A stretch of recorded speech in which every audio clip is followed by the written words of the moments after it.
She wanted to fire me, so my only answer was to destroy her career.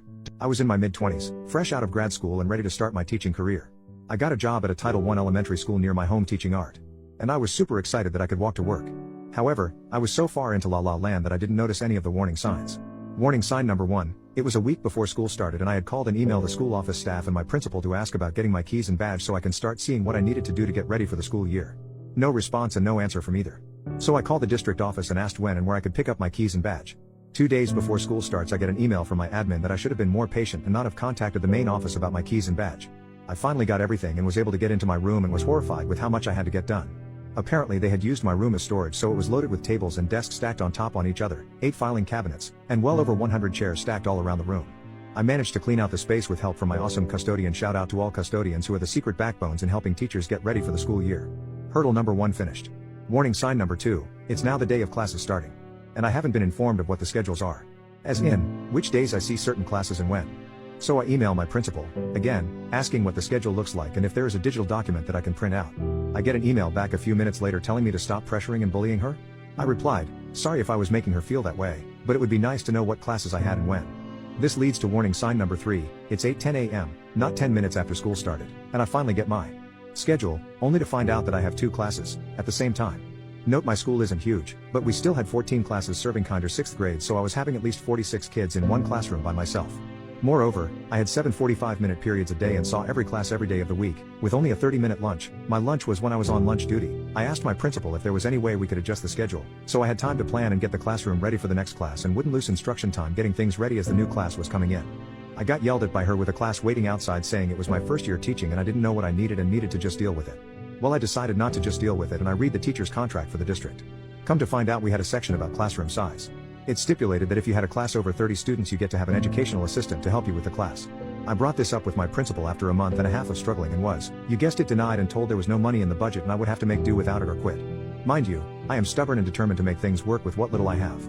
But things were rough. In order to prep and plan everything for the next day, make meaningful grades, keep up with referrals, and keep in contact with families.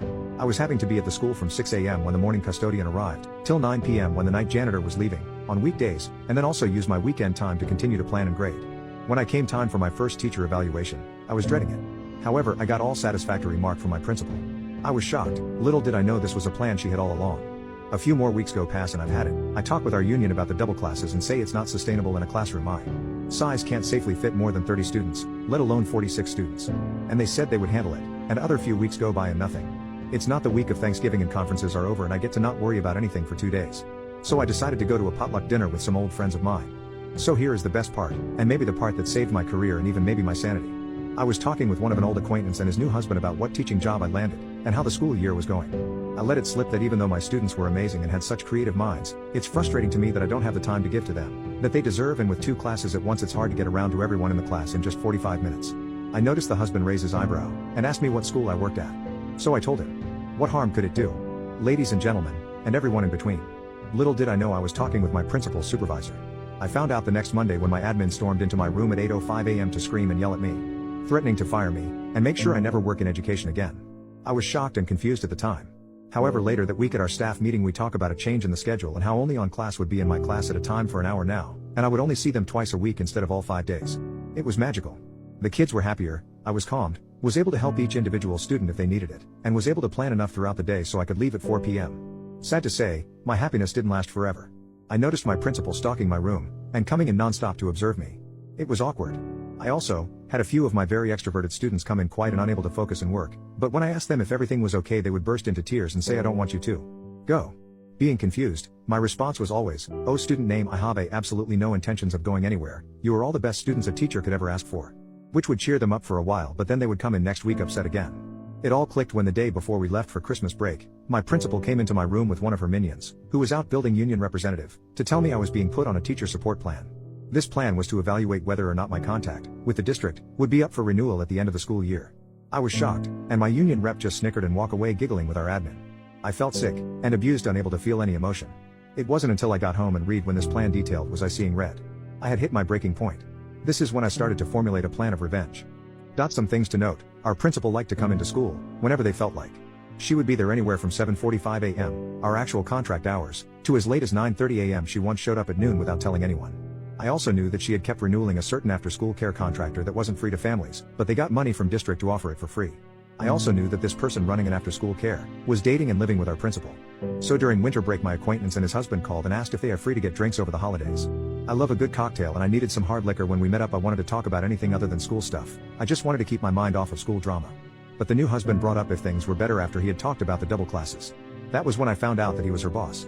I asked, what do you mean you talked to my principal? How do you know her new husband is like, oh, you didn't know? I'm the supervising administrator for that cohort of schools. My jaw dropped, and I started to hyperventilate. The husband was startled and asked what was wrong. So I told him everything. How she yelled and threatened to get me fired, how she put me on this support plan and how she just kept observing my class without notifying me. His face went from a concerned look, to surprised Pikachu face, to red with anger. He told me, I really always had a bad vibe from her, and always wondered why there were always so many new teachers at that school every year. What else can you tell me about what's going on? I hesitated to tell him everything, but my acquaintance told me not to worry, he has seen this look before, and that we were on my side. So I told him everything I knew. They both just sat there awestruck, unable to speak about what they were hearing. Anyway, after break is over, I am dreading coming back into my class, but I don't want to miss seeing my students.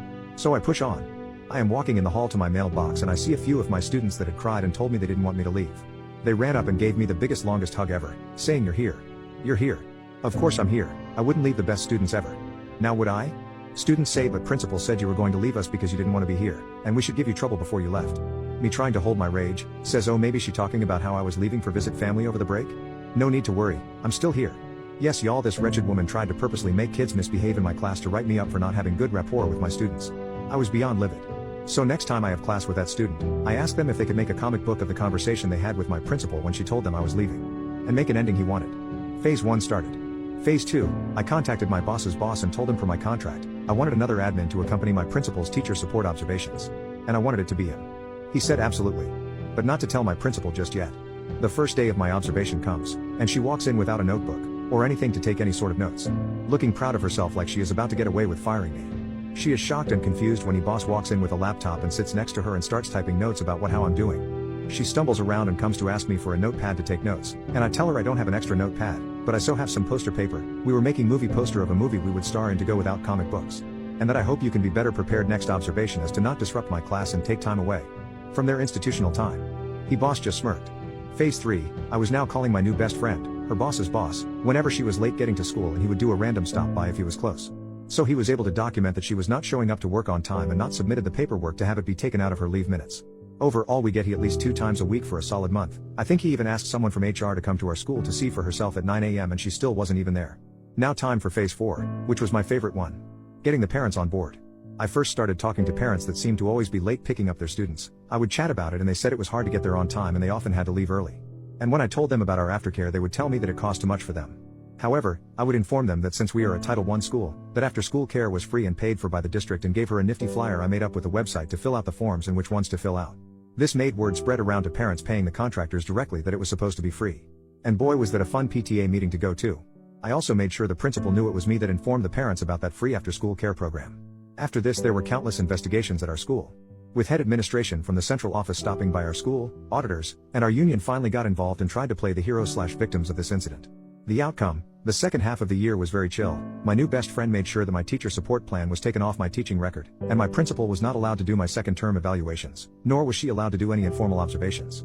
The after-school care contractor was fired and taken over by one recommended by the district, and my students were making amazing strides in their posters and comics. At the end of the year when we were getting our assignments jobs for next year, my principal made one last attempt to get me to leave and told me our budget doesn't have the funds for an art teacher next year and that I might want to see employment elsewhere. I laughed in her face and said nice try, my position is paid for by a state bond and isn't affected by your budget from the district. If there isn't anything else, I'll be leaving now and walked out. I could hear her slam her desk and swear up a storm as I closed the door. At the end of the year I had my one student share his comic book about how the principal told him to give me trouble in class, at our school's talent show, leaving the already pissed off parents more pissed that an adult would tell a child to act in such a way. I even think she had a shoe thrown at her when she ran on stage to stop him from finishing his comic.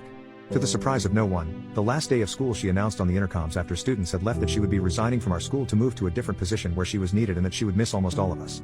I came to find out after stalking her on LinkedIn 2 years later that she had to get a job out of the district an hour drive away to get another admin job, but only stayed for a year, and then had to step down to teaching English at a different school in another district the next year. And for those of you wondering how my student's comic book ended, well, the art hero rallied the students against the angry principal to make her see the errors of her ways, but the angry principal could not become happy, so she left and the power of happiness filled the school once again.